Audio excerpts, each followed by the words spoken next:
হারিয়ে যেন পাই ফিরে ফিরে এই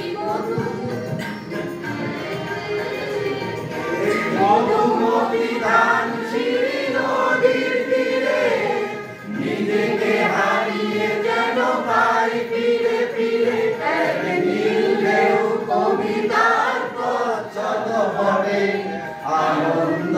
বেদনায় মিলন বিরহ সংকটে আনন্দ বেদনায় মিলন বিরহ